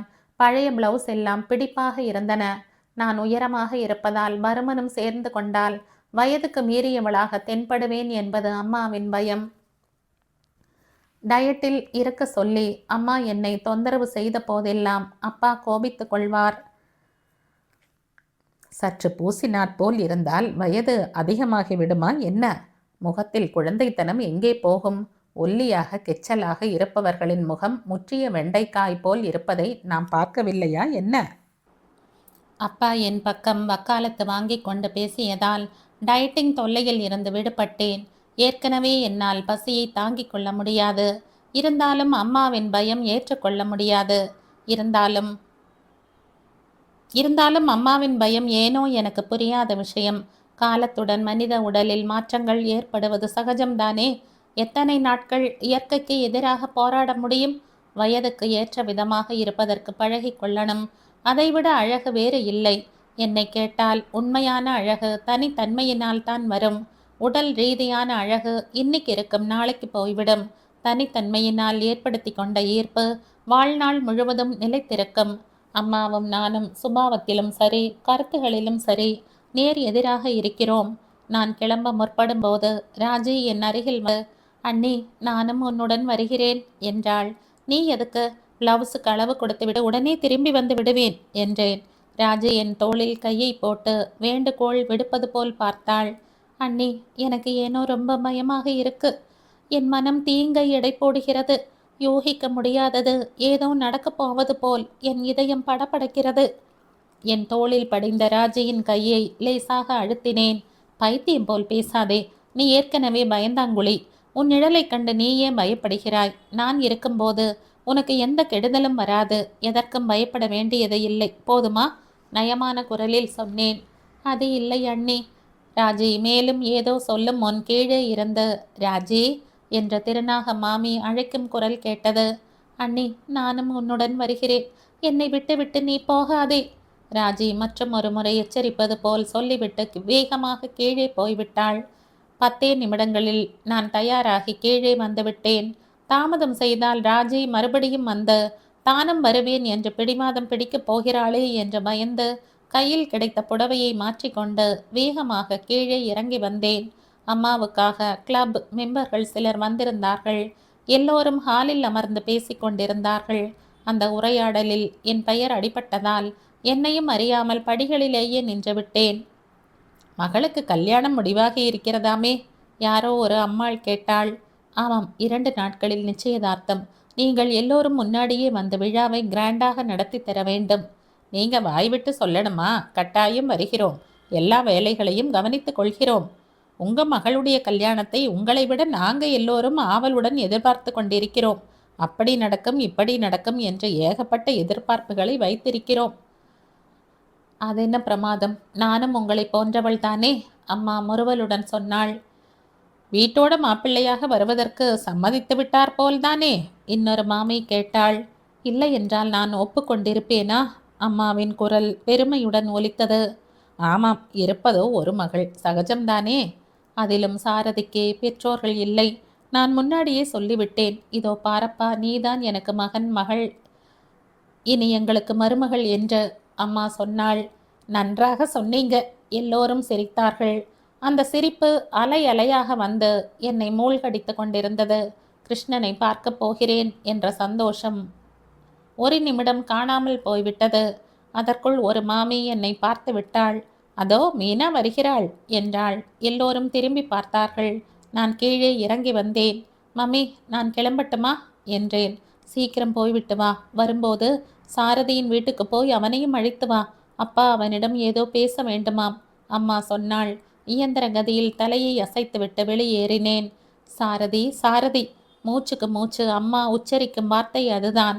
அம்மா இவ்வளவு தூரம் விரும்பும் சாரதியின் மனதில் எனக்கு இடமில்லை என்றும் வேறு நபர் அந்த இடத்தை எடுத்து கொண்டதாகவும் தெரிந்தால் அம்மாவின் முகம் எப்படி மாறும்? வீட்டோடு மாப்பிள்ளையாக வரவில்லை என்றால் நான் ஒப்புக்கொண்டிருப்பேனா? அம்மாவின் குரல் என் காதுகளில் எதிரொலித்தது. அந்த குரலில் எவ்வளவு நம்பிக்கை, எவ்வளவு பெருமை! சாரதி மட்டுமே இல்லை, வீட்டோடு மாப்பிள்ளையாக வருவதற்கு விரும்பும் எந்த நபரின் நிழலை கூட என்னால் சகித்து கொள்ள முடியாது என்று அம்மாவிடம் கத்தி சொல்லணும் போல் இருந்தது. சாரதிக்கு பெற்றோர்கள் இல்லை. நான் முன்னாடியே சொல்லிவிட்டேன், நீதான் எங்களுக்கு மகள்தான், இனி எங்களுக்கு மருமகள். அம்மா சொன்ன இந்த வார்த்தைகள் மனதை அம்பாக தைத்தன. சாரதியிடம் அம்மாவுக்கு முக்கியமாக பிடித்த விஷயம் என்னவென்று இப்போ எனக்கு புரிந்துவிட்டது. சாரதிக்கு தாய் தந்தை இல்லை. சாதாரணமாக ஒரு பெண் திருமணம் ஆன பிறகு புகுந்த வீட்டாருடன் கலந்து போக வேண்டும். இங்கே அதற்கு நேர்மாறாக இருக்கிறது. அம்மா சாரதியின் விஷயத்தில் என்னை விட தான் அதிர்ஷ்டசாலி என்று எதற்காக சொல்லி கொண்டிருந்தாளோ எனக்கு இப்பொழுது புரிகிறது. சாரதியிடம் அம்மா எதிர்பார்த்த தகுதிகள் எல்லாம் இருந்தன. தனக்கு தகுந்த மாப்பிள்ளை கிடைத்து விட்டான் என்று அம்மா பூரித்து போகிறாளே ஒழிய சாரதி என் எதிர்பார்ப்புகளுக்கு ஏற்ற கணவனா இல்லையா என்று அம்மா யோசிக்கவில்லை. இந்த விஷயத்தில் அப்பாவும் அம்மா பக்கம் சேர்ந்து கொண்டு விட்டதால் நான் தனி ஆளாகிவிட்டேன். இந்த சூழ்நிலையில் ராஜையிடம் சாரதிக்கு ஈர்ப்பு ஏற்பட்டது. என்னுடைய அதிர்ஷ்டம்தான். இன்றோ நாளையோ சாரதியிடம் என் மனதில் இருப்பதை சொல்லிவிட வேண்டும். நான், சாரதி, ராஜேஸ்வரி 3 பேரும் ஒன்று சேர்ந்து விட்டால் அம்மாவால் எங்களை எதுவும் செய்ய முடியாது. ஓசைப்படாமல் ராஜையை பதிவு திருமணம் செய்து கொள்ளும்படி சாரதியிடம் சொல்லிவிட வேண்டும். தேவைப்பட்டால் நானே அருகில் இருந்து நடத்தி வைக்கணும். யோசனையில் மூழ்கி இருந்தவள் கிருஷ்ணன் தங்கியிருந்த ஹோட்டலை தாண்டி விட்டேன் என்பதை உணர்ந்து ரிவர்ஸ் செய்து காரை திருப்பினேன். ஹோட்டல் கேட்டில் பெரிதாக வெல்கம் என்ற எழுத்துகளுடன் அலங்கார வளைவு இருந்தது. பணக்காரர்கள் வீட்டு திருமண ரிசப்ஷன் போலும். மக்கள் கூட்டத்தால் ஹோட்டல் வளாகம் முழுவதும் நிரம்பி இருந்தது. இடம் இல்லாததால் காரை தொலைவிலேயே பார்க் செய்துவிட்டு வந்தேன். உள்ளே மக்கள் கூட்டத்தில் புகுந்து ரிசப்ஷன் கவுண்டர் அருகில் செல்லும்போது பின்னால் இருந்து மீனா என்ற அழைப்பு கேட்டது. பின்னால் இருந்து யாரோ பட்டம் படாமல் தொட்டதும் திரும்பினேன். என் எதிரில் கிருஷ்ணன் நின்றிருந்தான். நீயா என்றேன். கேட் அருகில் நீ வரும்போதே பார்த்து விட்டேன். கீழே இறங்கி வருவதற்குள் மக்கள் கூட்டத்தில் கலந்து விட்டாய் என்றான். இருவரும் லிஃப்ட் பக்கம் வந்தோம். கிருஷ்ணன் தங்கியிருந்த அறை 8வது மாடியில் இருந்தது. லிஃப்டில் கண்ணாடியில் பார்த்து கொண்ட போது அவன் தோள் உயரம்தான் இருந்தேன். கண்ணாடியில் தென்பட்ட உருவங்களை பார்த்தபோது எனக்கு சிரிப்பு வந்துவிட்டது. கிருஷ்ணன் சிரிக்கவில்லை. நான் சிரித்தது அவனுக்கு பிடிக்காதது போல் முகத்தை திருப்பிக் கொண்டான். உட்கார்ந்து கொள், மின்விசிறியை போட்டுக்கொண்டே சொன்னான். அறை முழுவதும் பார்வையை சுழற்றினேன். விலை உயர்ந்த கார்பெட், இரட்டை கட்டில், ரூம் வாடகை நிறைய இருக்கும் போல் தோன்றியது. நீ இதுபோல் அப்பாவிடம் கிளையண்ட்டுகளை அழைத்து வருவாயா? சோஃபாவில் உட்கார்ந்து கொண்டே கேட்டேன். அடிக்கடி இல்லை. சாதாரணமானவர்களால் மாமாவின் ஃபீஸை கொடுக்க முடியாது. நீ சொன்னால் அப்பா மறுக்கப் போகிறாரா? அப்பா பணத்திற்காக வற்புறுத்தும் ஆசாமி இல்லையே. இல்லைதான். இருந்தாலும் மாமாவை சங்கடப்படுத்துவதில் எனக்கு விருப்பம் இல்லை. குடிக்க ஏதாவது வரவழைக்கட்டுமா? எதுக்கு இந்த மரியாதைகள்? நான் குடிக்க நினைப்பதை உன்னால் வரவழைக்க முடியாது. அப்படி என்றால் எனக்கு அமிர்தம் குடிக்கணும் போல இருக்கு. வரவழைத்து தர முடியுமா? நான் எதிர்பார்த்தது போல் அவன் சிரிக்கவில்லை. எப்போதும் என்னை பார்த்ததும் அவன் கண்களில் மின்னல் போன்ற வெளிச்சம் தோன்றும். இன்று அப்படி எதுவுமே இல்லை. அவன் ஏதோ வேதனையில் இருப்பது போலவும் அதை மறைக்கணும் என்று வீண் முயற்சி செய்வது போலவும் எனக்கு தோன்றியது. கிருஷ்ணன் எழுந்து போய் பெல்லை அழுத்தினான். அமிர்தத்தை வரவழைத்து தரப்போகிறாயா என்றேன் முறுவலுடன். அவ்வளவு தகுதி எனக்கு இல்லை. வேகமாக பதில் வந்தது. இன்னைக்கு என்ன விசேஷம்? கோபமாக இருக்கிறாயே? தீவிரமாக பார்த்தான். கோபம் என் மீதுதானா? ஆமாம். நான் செய்த அபராதம் என்னவென்று சொல்ல முடியுமா திருவாளர் கிருஷ்ணன் அவர்களே? உனக்கெல்லாம் விளையாட்டாக இருக்கிறது. உன்னை மெலட்டூருக்கு வர அனுமதித்தது என்னுடைய முட்டாள்தனம். மாமா முதல் தடவை உன்னை அனுப்புவதாக தந்தி கொடுத்த போதே அனுப்பாதீங்க, நாங்கள் வேற்று மனிதர்கள் என்ற பதில் தந்தி கொடுத்திருக்கணும். ஒரு சின்ன தவறு செய்தால் வாழ்நாள் முழுவதும் தண்டனையை அனுபவிக்க வேண்டியதுதான். அவன் உண்மையிலேயே கோபமாக இருந்தான். நான் திகைப்புடன் பார்த்து கொண்டிருந்தேன். அதற்குள் ரூம் பாய் கதவை தட்டிவிட்டு உள்ளே வந்தான். டிஃபன் ஏதாவது சாப்பிடுகிறாயா? கிருஷ்ணன் என்னிடம் கேட்டான். வேண்டாம் என்பது போல் தலையை அசைத்தேன். 2 பாதாம் கீர் என்று சொல்லிவிட்டு ரூம் பாயை அனுப்பிவிட்டான். ராஜேஸ்வரி யார் என்று உங்க அம்மாவுக்கு தெரியுமா? ரூம் பாய் போனதும் என் பக்கம் திரும்பி கேட்டான். அவன் குரல் சாந்தமாக இருந்தாலும் கத்தி முனையின் கூர்மை வார்த்தைகளில் வெளிப்பட்டது. திடுக்கிட்டவள் போல் பார்த்தேன். சொல்லு மீனா, ராஜி யார் என்று உங்க அம்மாவிடம் சொல்லும் துணிச்சல் இல்லாத போது அவளை உங்கள் வீட்டுக்கு எதற்காக அழைத்து போனாய்? நான் உயிருடன் இருக்கும்போதே என் தங்கை அனாதை என்றும் ஆதரிக்க யாருமே இல்லை என்றும் சொல்லி இன்னொருத்தர் வீட்டில் அடைக்கலம் இருப்பதை கேட்டு என்னால் சகித்து கொள்ள முடியும் என்று எப்படி நினைத்தாய்? என்னால் நிமிர்ந்து பார்க்க முடியவில்லை. பூமிக்குள் புதைந்து விட்டால் தேவலை என்று தோன்றியது. இதையெல்லாம் கிருஷ்ணனிடம் யார் சொன்னார்கள்? எப்படி தெரிந்திருக்கும்? சொல்லு மீனா, எதற்காக இப்படி செய்தாய்? நான் இத்தனை நாளும் ராஜி யார் என்று தெரிந்துதான் உங்கள் வீட்டில் தங்கியிருக்கிறாள் என்று நினைத்தேன். உங்க அம்மா என்னை வேற்று மனிதனாக நினைத்து ஒதுக்கினாலும் சொந்த மருமாள் என்பதால் ராஜியை பிரியமாக நடத்துகிறாள் போலும் என்று எண்ணி சந்தோஷப்பட்டேன். ராஜி யார் என்று உங்க அம்மாவுக்கு தெரியவே தெரியாது என்றதும் நான் எப்படி நிலை குலைந்து போனேனோ உன்னால் யூகிக்க முடியுமா? இதைவிட அவமானம் இந்த ஜென்மத்தில் வேறு இருக்குமா? எப்படியோ தைரியத்தை திரட்டி கொண்டு நிமிர்ந்து பார்த்தேன்.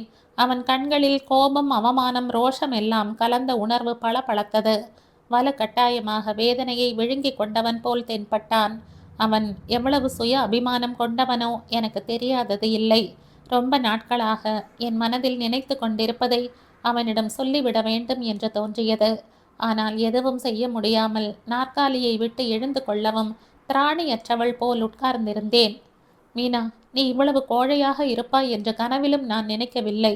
எல்லோரையும் கிண்டல் செய்து அழ வைக்கும் குறும்பு பெண்ணுக்குள் தேவை ஏற்பட்டால் தைரியமாக எதிர்த்து நிற்கக்கூடிய துணிச்சல் இருக்கும் என்று நினைத்தேன். இப்போ எனக்கு புரிகிறது. நான் இத்தனை தடவை இந்த ஊருக்கு வந்திருக்கிறேன். ஒரு பேச்சுக்கு கூட என்னை நீ உங்கள் வீட்டுக்கு ஏன் அழைக்கவில்லையோ என்று இப்போது புரிகிறது. உங்க அம்மாவுக்கு என்னுடைய நிழலை கூட பிடிக்காது. அதனால் தான் நீ அந்த பேச்சை எடுக்கவில்லை என்று நினைத்தேனே ஒழிய, நான் வந்தால் ராஜி யார் என்று உங்க அம்மாவுக்கு தெரிந்துவிடுமே என்று நீ பயப்படுவதை நான் யூகிக்கவில்லை. சரி, நடந்தது நடந்து முடிந்து விட்டது. ராஜியை உடனே அனுப்பிவிடு. சொல்ல மறந்துவிட்டேன். கிருஷ்ணன் ஏதோ நினைவுக்கு வந்தவன் போல் பக்கத்தில் இருந்த ட்ரெஸ்ஸிங் ரூமுக்கு போனான். பெட்டியை திறந்து மூடிய சத்தம் கேட்டது. கிருஷ்ணன் கையில் பெரிய கவருடன் திரும்பி வந்தான். கவரை என் எதிரே வைத்து கொண்டே சொன்னான், நிலத்திற்காக நீ செலவழித்த பணம் நீ கொடுத்த விலைக்கு கூடவே போட்டு வட்டியையும் சேர்த்து கொடுத்திருக்கிறேன். திடீரென்று இவ்வளவு பணம் உனக்கு எங்கிருந்து கிடைத்தது? அது உனக்கு அனாவசியம். அதாவது நமக்குள் இருக்கும் பாச பிணைப்பை எல்லாம் மறுத்து கொண்டு போவதற்காக வந்திருக்கிறாய், அப்படித்தானே? அப்படி எதுவும் நமக்குள் இருந்தால்தானே. எந்த உறவும் இல்லாமல் தான் நான் மெலட்டூருக்கு வந்தேனா? உன்னுடைய தேவைக்காக வந்தாய். என் மீது பிரியத்துடனோ எங்களை பார்க்க வேண்டும் என்ற பாசத்துடனோ வரவில்லை. அந்த விஷயம் உனக்கும் தெரியும். நான் பற்களால் கீழ் உதட்டை அழுத்தி கொண்டேன். அதற்குள் ரூம்பாய் வந்தான். ட்ரேயில் 2 டம்ளர்களில் பாதாம் கீர் கொண்டு வந்து டீப்பாய் மீது வைத்துவிட்டு போனான். என் மனம் முழுவதும் கசப்பான உணர்வு நிரம்பி இருந்தது. கிருஷ்ணன் பாதாம் கீர் டம்ளரை என்னிடம் நீட்டி எடுத்துக்கொள்ளென்றான். எனக்கு வேண்டாம். என்னை கேட்டு வரவழைத்தாயா என்றேன். கிருஷ்ணன் பதில் சொல்லவில்லை. நான் எதிர்பார்த்தது போல் கெஞ்சவும் இல்லை. 2 டம்ளர்களையும் எடுத்து கொண்டு போய் வாஷ் பேசினில் கொட்டிவிட்டு டம்ளர்களை ட்ரேயில் வைத்தான். என்ன வேலை இது? அந்த அளவுக்கு என் மீது கோபமா என்றேன். கோபமா? உன்மீதா? எதுக்கு? உன்னை கேட்காமல் வரவழைத்தது உண்மைதானே? இந்த பணத்தை எடுத்துக்கொள். ராஜியை எத்தனை மணிக்கு அனுப்பி வைப்பாயோ சொல்லு. அந்த 2 காரியமும் என்னால் செய்ய முடியாது, பிடிவாதமாக சொன்னேன். பணத்தை நீ எடுத்துக்கொண்டு போகாவிட்டாலும் என்னால் வீட்டுக்கு அனுப்பி வைக்க முடியும். அதேபோல் ராஜியை நீ அனுப்பி வைக்க மறுத்தால் அவளை வரவழைத்து கொள்ளவும் முடியும். செய்ய தெரியாமல் இத்தனை நாளும் சும்மா இருந்தேன் என்று மட்டும் நினைத்து விடாதே. என்ன செய்து விடுவாய் பார்க்கிறாயா? அவன் எழுந்து ஃபோன் அருகில் சென்றான். ரிசப்ஷனிஸ்டை அழைத்து எங்க வீட்டு நம்பரை சொல்லி கனெக்ஷன் கொடுக்க சொன்னான். நான் சட்டென்று எழுந்து அவன் அருகில் சென்றேன். என்ன இது? எதுக்காக வீட்டுக்கு ஃபோன் செய்யணும்? ராஜியை அழைத்து பேசப் போகிறேன். நீ இங்கே இருக்கிறாய் என்று சொல்லப் போகிறேன். என் இதயம் வேகமாக துடித்தது. ஃபோன் கனெக்ஷன் கிடைத்தது போல் மணி ஒலித்தது. கிருஷ்ணன் ரிசீவரை எடுத்து ஹலோ என்றான். நான் அவன் கையை அழுத்தமாக பற்றி கொண்டு மற்றொரு கையால் தொடர்பை துண்டித்தேன். இந்த நேரத்தில் அம்மா வீட்டில் இருந்தால் வேறு வினையே வேண்டாம். உனக்கு மூளை கலங்கி விட்டதா? என்ன அவசரம் என்றேன் கோபத்துடன். உன் தயவால் எனக்கு ஒரு நாளும் மூளை கலங்கி போகாது. கையை எடு. எடுக்க மாட்டேன். நீ இவ்வளவு துஷ்டன் என்று கனவிலும் நினைக்கவில்லை. நான் தோற்று போய்விட்டேன். நீ சொன்னது போலவே செய்கிறேன். வா இந்த பக்கம். உண்மைதானே? உண்மைதான். அவன் கையில் இருந்த போனை பிடுங்கி வைத்தேன். வந்தது முதல் பார்த்து கொண்டிருக்கிறேன். ஒரே அடியாக மிரட்டுகிறாயே. தொண்டை வறண்டு விட்டது எனக்கு. முதலில் குடிக்க ஏதாவது கொண்டு வர சொல்லு. ஜக்கில் தண்ணி இருக்கு, எடுத்து குடி. வெறும் தண்ணீருடன் என் தாகம் தீராது, பாதாம் கீர் வேண்டும். கிருஷ்ணன் என் போக்கை புரிந்து கொண்டு விட்டான் போலும். முகத்தை திருப்பிக் கொண்டு, ஸ்டாக் தீர்ந்து விட்டதாம், இனி கிடைக்காது என்றான். ஆர்டர் கொடுக்காமலே இல்லை என்று சொல்கிறாயே. நான் போய் பெல்லை எழுத்தினேன். ரூம் பாய் வந்தபோது இருவரும் பழையபடி உட்கார்ந்து கொண்டோம். ரூம் பாய் வந்ததும் கிருஷ்ணன் 2 ஆரஞ்சு என்று சொல்ல போனான். 2 பாதாம் கீர் என்றேன். பாய் தலையை அசைத்துவிட்டு போய்விட்டான். நீ கோபம் இல்லாமல் நான் சொல்வதை அமைதியாக கேட்கிறாயா? நயமான குரலில் சொன்னேன். நான் கோபமாக இருக்கிறேனா? உனக்கு அப்படித்தான் தோன்றும். முதலில் இந்த கேள்விக்கு பதில் சொல்லு. இந்த விஷயத்தை உன்னிடம் சொன்னது யாரு? யார் சொன்னால் என்ன? உண்மையைத்தான் சொல்லி இருக்கிறார்கள். மறுக்க முடியுமா உன்னால்? மறுக்க மாட்டேன். ஆனால் அப்படி சொல்வதில் பாரபட்சம் காட்டியிருக்கிறார்கள். என் மனதில் இருக்கும் நல்ல எண்ணத்தை உன்னிடம் சொல்லவில்லை. அந்த நபர் யாரோ வேண்டுமென்றே நம் இருவருக்கும் ஆகாமல் செய்ய வேண்டும் என்று திட்டம் போட்டு செய்திருக்கணும். சே, அந்த நபர் அப்படிப்பட்டவர் இல்லை. என் சந்தேகம் வலுவடைந்தது. உன்னிடம் யார் சொன்னது? அப்பாதானா என்று கேட்டேன். அது உனக்கு தேவையில்லாத விஷயம். இல்லை, ரொம்ப அவசியம். எனக்கு தெரியாமல், அதிலும் நீ எவ்வளவு கோபக்காரன் என்று தெரிந்தும் இந்த விஷயத்தை சொல்லி இருக்கிறார் என்றால் இதில் வேறு ஏதோ விஷயம் இருக்கு. இதனால் அந்த நபருக்கு கிடைக்கக்கூடிய லாபம் என்னவென்று நான் தெரிந்து கொள்ளணும். இதில் லாப நஷ்டம் என்ற பேச்சே இல்லை. நம் இருவரின் நலனை உத்தேசித்து அப்படி சொல்லி இருக்கலாம். இருந்தாலும் நீ செய்தது மிகப்பெரிய தவறு. ஏற்கனவே சண்டையும் பூசலுமாக இருக்கும் குடும்பங்களில் இது போன்ற விஷயங்கள் எவ்வளவு பெரிய புயலை ஏற்படுத்துமோ உனக்கு தெரியாது. ரூம்பாய் பாதாம் கீரை கொண்டு வந்து வைத்துவிட்டு சற்று முன் கொண்டு வந்த ட்ரேயை எடுத்து கொண்டு போனான். நான் டம்ளரை எடுத்து அவனிடம் நீட்டினேன். ஜில்லுன்னு இதை குடி, ரொம்ப சூடாக இருக்கிறாய். சூடாக இருக்கிறேனா? உதட்டளவில் பிரியத்தை காட்டும் மனிதர்கள் என்றால் எனக்கு எவ்வளவு வெறுப்போ உனக்கு தெரியாது. அவர்களுடைய நிழலை கூட என்னால் பொறுத்து கொள்ள முடியாது. மாமாவின் உயிரே நீதான் என்பதால் விட்டுவிட்டேன். இல்லாவிட்டால் உனக்கு சரியான பாடத்தை கற்றுக் கொடுத்திருப்பேன். அவன் சொன்ன தோரணைக்கு எனக்கு சிரிப்பு வந்துவிட்டது. சிரித்து விட்டேன். கோபமாக பார்த்தான். உனக்கு எதுவுமே சிரிப்பும் விளையாட்டும் தான். உன்னையும் அதே போல் நடத்தும் ஆள் உனக்கு கிடைக்கவில்லை. போகட்டும், நீதான் முயற்சி செய்யேன். செய்திருப்பேன். ஆனால் என்ன? அதற்கான தைரியம் இல்லை, அப்படித்தானே? தைரியமா? என்னுடைய தைரியத்தை பற்றி ஒரு நாளும் சவால் விடாதே. சற்று நேரம் சுமூகமாக பேசக்கூடாதா? ஏற்கனவே என் மனநிலை சரியாக இல்லை. அவன் பதில் பேசவில்லை. மனநிலை ஏன் சரியாக இல்லை என்று கேட்க மாட்டாயா? பணம் இருப்பவர்களுக்கு வேறு என்ன வேலை? சும்மா உட்கார்ந்து கொண்டு மனதை கெடுத்து கொள்வதை தவிர. உண்மையைத்தான் சொல்கிறேன். உன்னிடம் அறிவுரை கேட்டுக்கொள்வதற்காகத்தான் வந்தேன். அறிவுரை வழங்குவதற்கும் கேட்டுக்கொள்வதற்கும் சரி சமமான உரிமையும் அந்தஸ்தும் இருக்க வேண்டும். அதோடு கிருஷ்ணவேணி அம்மாளின் மகளுக்கு அறிவுரை வழங்கும் அளவுக்கு புத்திசாலி நான் இல்லை. அவன் போக்கை கவனித்து கொண்டுதான் வருகிறேன். அப்பாவை பற்றி பேசும்போது மரியாதையுடன் மாமா என்று சொல்வான்.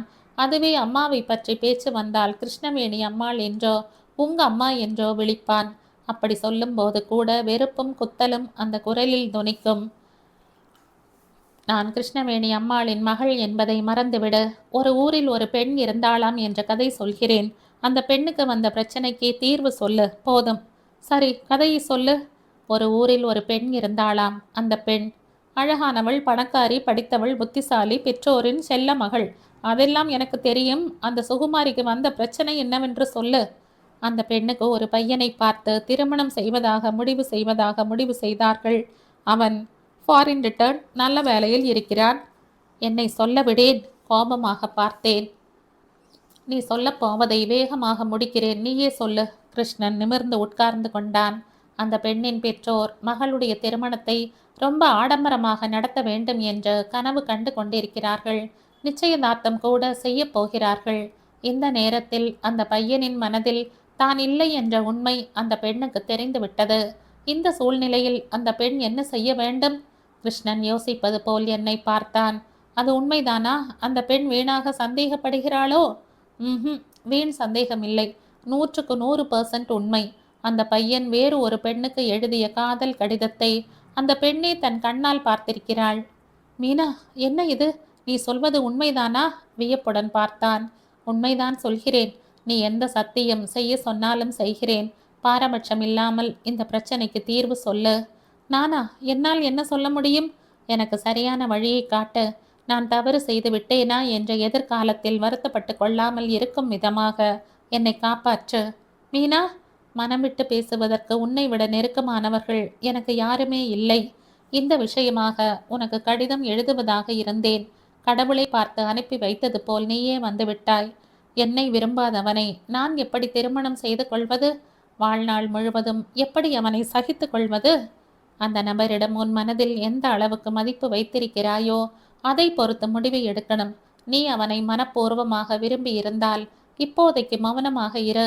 திருமணமான பிறகு அவனை மாற்ற முயற்சி செய். நான் அவனை அந்த அளவுக்கு விரும்பவில்லை என்றால் உங்க அம்மா அப்பாவிடம் விஷயத்தை சொல்லி இந்த திருமணத்தில் உனக்கு விருப்பம் இல்லை என்று சொல்லிவிடு. அவர்கள் என் விருப்பத்தை லட்சியம் செய்யாமல் இருந்தால் ஏன் செய்ய மாட்டார்கள்? உன்னுடைய சந்தோஷத்தை விட அவர்களுக்கு வேறு என்ன வேண்டும்? அவ்வளவுதான் என்கிறாயா? இதைவிட வேறு வழி இருப்பதாக எனக்கு தோன்றவில்லை. அதோடு முழுக்க முழுக்க உங்கள் குடும்ப விஷயம் இது. வேற்று மனிதன் நான் என்ன செய்ய முடியும்? எதற்காக சும்மா சும்மா வேற்று மனிதன் என்று நினைவுபடுத்துகிறாய்? பயப்படாதே. உன் மீது உரிமையை கொண்டாடவோ அதிகாரத்தை நிலைநாட்டவோ நான் இங்கே வரவில்லை. நீ வேற்று மனிதன் என்று எண்ணி இருந்தால் இதையெல்லாம் சொல்லி இருப்பேனா? தேங்க்யூ மீனா. ஏதோ வேலை இருப்பது போல் சட்டென்று எழுந்து போனான். நான் சோஃபாவில் சரிந்தபடி உட்கார்ந்து கொண்டேன். கிருஷ்ணன் மறுபடியும் என் எதிரே வந்து உட்காரவில்லை. ஜன்னல் அருகில் சென்று திரை சீலையை சற்று விலக்கி கீழே பார்த்து கொண்டிருந்தான். அவனுடைய போக்கை பார்த்தால் எங்களுடைய உரையாடல் முடிந்து விட்டது போல் தோன்றியது. என்னை இங்கே உட்கார வைத்துவிட்டு நீ மட்டும் அங்கே போய் நின்றால் இதுதான் மரியாதையா என்றேன். கீழே ரொம்ப அழகான காட்சி தென்படுகிறது, நீயும் வந்து பாரேன் என்றான். எழுந்து போனேன். ஆங்காங்கே மேஜைகளை போட்டு விருந்து பரிமாறிக் கொண்டிருந்தார்கள். மக்கள் சிரிப்பும் கும்மாளமுமாக பேசிக்கொண்டே சாப்பிட்டு கொண்டிருந்தார்கள். சற்று தொலைவில் சிறிய மேடை மீது விலை உயர்ந்த ஆடைகளில் மாலையும் கழுத்துமாக கல்யாண பெண்ணும் மாப்பிள்ளையும் அமர்ந்திருந்தார்கள்.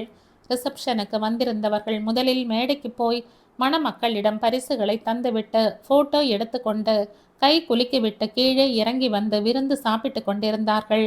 கல்யாண பெண்ணும் மாப்பிள்ளையும் ஒருவரை ஒருவர் பார்த்து கொண்டு வெட்கத்துடன் சிரித்தபடி நின்றிருந்தார்கள். ஒரு நிமிடம் உலகத்தையே மறந்து போனவளாக மணமக்களை அந்த சந்தடியை பார்த்து கொண்டிருந்தேன். மனக்கண் முன்னால் மின்னலை போல் காட்சி ஒன்று தோன்றியது. மேடை மீது மணமக்கள் இருந்த இடத்தில் நானும் என் பக்கத்தில் சாரதியும் நின்று கொண்டிருப்பது போல் காட்சி விரிந்தது. அம்மா பரபரப்புடன் இங்கேயும் அங்கேயும் சுழன்று கொண்டிருந்தாள். அந்த பெண் இருப்பது போல் சந்தோஷமாக என்னால் இருக்க முடியுமா? சாரதியின் பக்கம் பார்க்கும்போது என் முகத்தில் வெட்கம் பொங்கி வருமா? திருமணம் என்பது ஒரு பெண்ணின் வாழ்க்கையில் எவ்வளவு இனிமையான கனவு! பெருமூச்சு விட்டபடி என்னையும் அறியாமல் வெளியில் சொல்லிவிட்டேன். பெண்களுக்கு மட்டும்தானா? ஆண்களுக்கு இருக்காதா அந்த கனவு? தாழ்ந்த குரலில் சொன்னான் கிருஷ்ணன். நேரமாகிவிட்டது, நான் கிளம்பட்டுமா என்றேன். பணத்தை எடுத்துக்கொள் நினைவுபடுத்தினான். இப்போ வேண்டாம். நாளைக்கு உன் தங்கையை உன்னிடம் பத்திரமாக ஒப்படைத்துவிட்டு பணத்தை வாங்கிக் கொள்கிறேன், போதுமா? என் பேச்சை அவன் நம்பியது போல் தெரியவில்லை. சலித்து கொள்வது போல் பார்த்தான். மறுபடியும் நாளை வரையிலும் தள்ளி போடுவானேன்? நாள் முழுவதும் வேலை செய்து பழக்கப்பட்டவன் இப்படி வெறுமனே உட்கார்ந்திருப்பது ரொம்ப கஷ்டமாக இருக்கு. மறுபடியும் நீ வர வேண்டியது இல்லை. நான் இப்போதே உன்னுடன் வருகிறேன். டாக்ஸியில் வெளியில் காத்திருக்கிறேன். ராஜியை அனுப்பி வைத்துவிடு. இன்னும் என் மீது கோபம் போகவில்லையா? போய்விட்டது என்று பொய் சொல்கிறாயா? வேண்டாம். பெரும்பாலானவர்களிடம் இருக்கும் பலவீனம் என்னிடமும் இருக்கு. நான் பொய் சொல்வேன். ஆனால் எதிராளி சொன்னால் என்னால் தாங்கிக் கொள்ள முடியாது. ராஜி யார் என்று எங்கள் வீட்டில் சொல்லாமல் போனதுதானே நான் செய்த குற்றம். அதுதானே உன் கோபம். வேறு எப்பொழுதாவது விளக்கம் தருகிறேன். இப்போ மட்டும் வேண்டாம். ராஜியை அழைத்து கொண்டு நானே இங்கு வருகிறேன். இந்த ஒரு நாள் மட்டும் பொறுமையாக இரு. நான் கிளம்பும்போது கிருஷ்ணன் சொன்னான், மீனா, நான் உன்னை எதற்காகவும் விளக்கம் கேட்கப் போவதில்லை. ஏற்கனவே மனக்கசப்புடன் விலகி போன நம் இரு குடும்பங்களுக்கு நடுவில் தேவையில்லாமல் மேலும் பிளவு ஏற்படுமோ என்றுதான் அஞ்சுகிறேன். ராஜியை உடனே அனுப்பிவிடு. அவளுடைய சொந்தக்காரர்களிடம் போய்விட்டாள் என்று வீட்டில் சொல்லிவிடு. ராஜி யார் என்று உங்க அம்மாவுக்கு தெரிய வேண்டிய அவசியம் என்றைக்குமே ஏற்படாது. சரி என்பது போல் தலையை அசைத்தேன். அம்மாவுக்கு வலது கரமாக மிகவும் பிரியமானவளாக இருக்கும் ராஜியை இப்படி திடீரென்று வீட்டை விட்டு என்னால் அனுப்பிவிட முடியுமா? இந்த நாடகம் கடைசியில் எப்படி முடியப் போகிறது? கிருஷ்ணன் கார் வரையிலும் வந்தான். காரை ஸ்டார்ட் செய்து கொண்டே சொன்னேன், அறையில் சும்மா உட்கார்ந்து இருப்பது போராக இருக்கு என்கிறாயே, என்னுடன் வாயேன், சும்மா எங்கேயாவது சுற்றிவிட்டு மறுபடியும் இறக்கிவிட்டு போகிறேன். எதுக்கு? வழியில் யாராவது தென்பட்டால் மறுபடியும் என்னை காரில் இருந்து தள்ளி விடுவதற்காகவா? என்ன பேசுகிறாய்? புரியாமல் பார்த்தேன். அன்று மதுவின் உறவினர் வீட்டில் இருந்து வரும்போது யாரோ மாமி உன்னை பார்த்துவிட்டாள் என்று என்னுடன் பேசிக் கொண்டிருந்தவள் பாதியிலேயே நிறுத்தி என் கையை உதறி தள்ளிவிட்டு போகவில்லையா? அந்த நிமிடத்தை நீ மறந்து போனாலும் என்னால் மறந்து போக முடியாது. என்னால் உடனே பதில் சொல்ல முடியவில்லை. நீ ரொம்ப கெட்டவன். சின்ன விஷயத்திற்கு இப்படி குதர்க்கமாக யோசிப்பாய் என்று நினைக்கவில்லை. காரை ஸ்டார்ட் செய்தேன். கெட்டவனா? இல்லவே இல்லை. விஷயத்தை சரியாக புரிந்து கொள்ளக்கூடிய இங்கிதம் இருப்பவன். சூறாவளி காற்றாக வந்து என்னை சூழ்ந்து கொண்டாய். என் விவேகம் காற்றில் பறந்து விட்டது. இப்போ பரவாயில்லை. காற்றின் வேகம் குறைந்து விட்டது. நான் நானாகிவிட்டேன். இந்த கதையின் தொடர்ச்சியை அடுத்த பதிவில் கேட்கலாம். நன்றி.